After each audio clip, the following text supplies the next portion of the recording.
There's this chapter of life that half the planet will experience, but for some reason, it's been shrouded in mystery, talked about in whispers, if it's talked about at all. It's this huge biological shift, sometimes just called the change. But what if the story we've all been told is, well, incomplete? Today, we're finding those missing pages, and trust me, it's a game changer.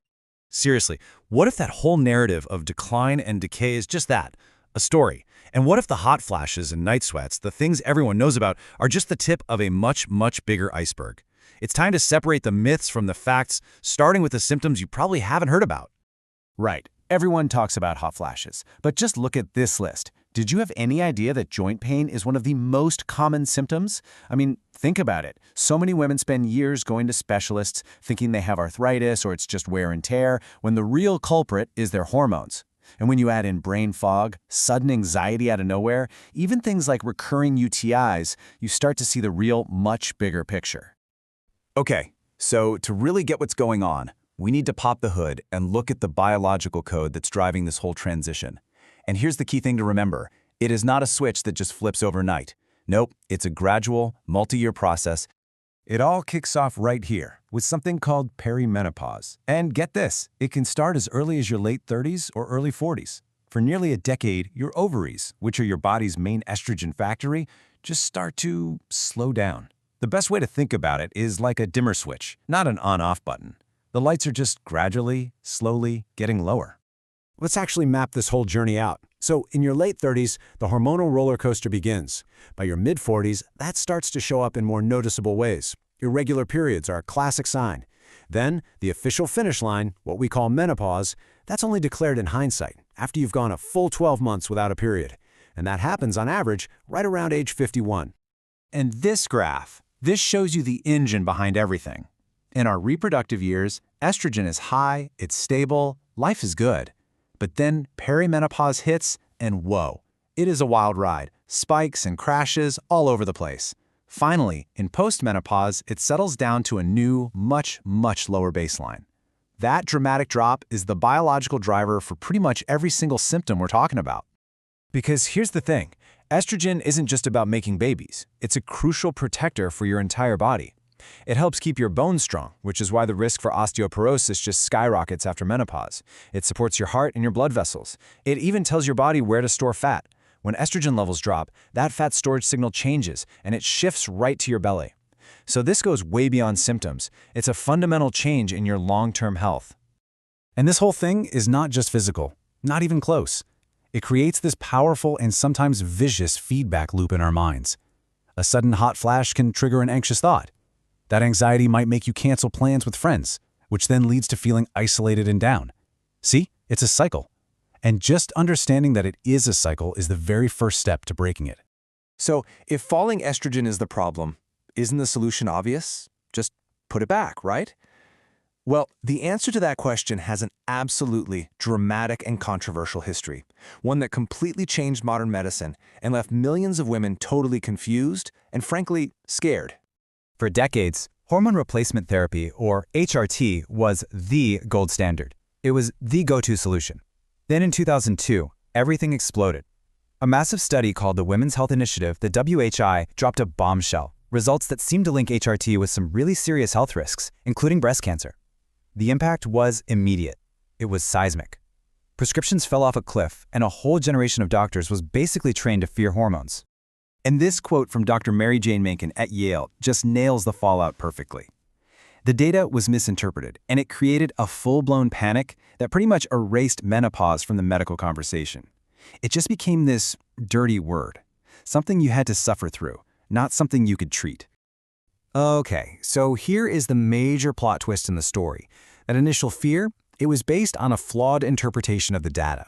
You see, the original study included a lot of women in their 70s who were already long past menopause. But when scientists went back and reanalyzed the data, looking only at women under 60 who were just starting the transition, the picture changed completely. And the consensus today is clear. For most healthy women in that group, the benefits of hormone therapy often far outweigh the risks. Now, this is not a one-size-fits-all thing, not at all. The modern approach is all about personalization. The timing, when you start therapy, is crucial. The type of hormone, even the way you take it, like a patch versus a pill, it all matters. It has to be tailored to your specific health profile in a conversation with a doctor who actually gets it. But what about women who can't take hormones, or maybe just don't want to? For decades, the options were, let's be honest, pretty frustrating and limited. But that's where the story takes another incredibly exciting turn. A whole new wave of science is opening up possibilities that go way beyond hormones. In May of 2023, the FDA approved a drug that is a true game changer. It's called Vizuha, and it is the very first in a completely new class of non-hormonal medications. And it was designed for one specific purpose: to treat hot flashes. This is not some other drug being repurposed. It's a targeted, precision therapy. So how does it work? It's actually brilliant. Think of your brain's thermostat. It's a little area called the hypothalamus. When estrogen gets low, this thermostat goes haywire. And it turns out a brain chemical called neurokinin B is the one messing with the controls. Vizuha works by basically putting a blocker on that chemical. It calms the thermostat back down and stops the hot flashes before they can even start. It's just elegant. And what this does is create a vital, powerful new path forward.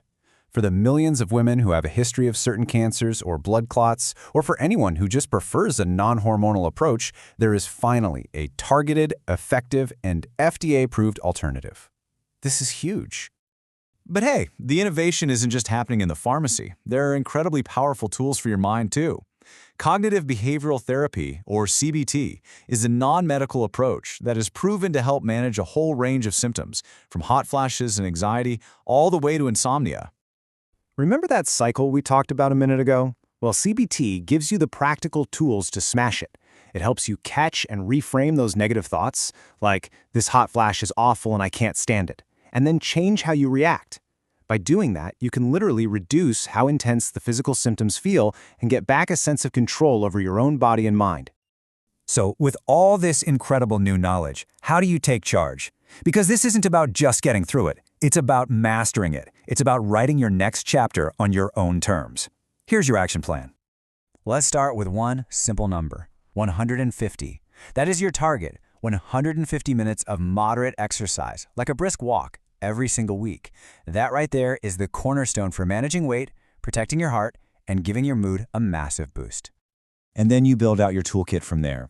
A diet that's rich in protein helps you hang on to that precious muscle mass. Strength training, absolutely non-negotiable for keeping your bones strong.